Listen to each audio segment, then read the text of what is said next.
Republican presidential hopeful Nikki Haley was in town as part of a cross-country blitz ahead of Super Tuesday. The former governor of South Carolina and ambassador to the United Nations is making the quick stop after winning her first presidential primary in Washington, D.C. last night by taking 63% of the vote. KPRC 2's Bill Barajas live tonight in Spring at the Sawyer Park Ice House with more on Haley's visit. Bill.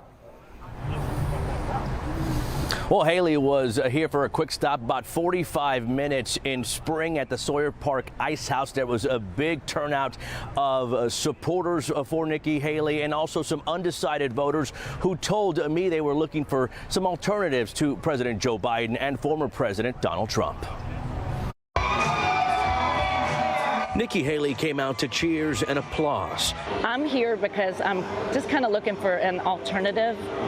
I know who I'm not going to vote for. The former South Carolina governor and ambassador to the UN wasting no time in separating herself from the competition. We can do better than two 80-year-old candidates for president.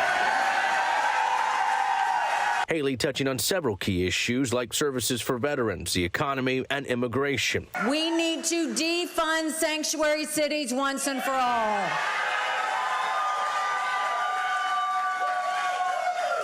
We need to put 25,000 Border Patrol and ICE agents on the ground and let them do their job.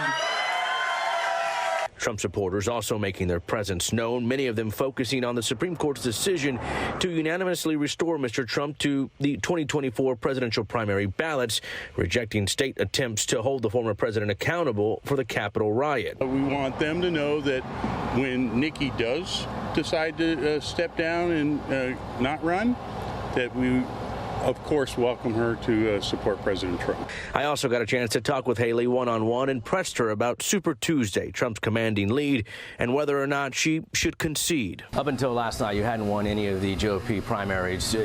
What do you say to folks that say you should concede? And at that point, would you support former President Donald Trump? You know, we've had a couple of great endorsements. We won D.C. last night. We're going to have 16 states and territories vote tomorrow. And this is everybody's chance to go and show the power of their voice. But as far as any thoughts on conceding? No, we've got 16 states voting tomorrow, so we're excited to see where this falls out. And Nikki Haley is now on her way to Fort Worth, where she will hold a similar rally tonight. Coming up at 6 o'clock, more from that one-on-one interview I had with Nikki Haley. We're live in Spring. Bill Barajas, KPRC 2 News. All right, Bill, thank you. And you can get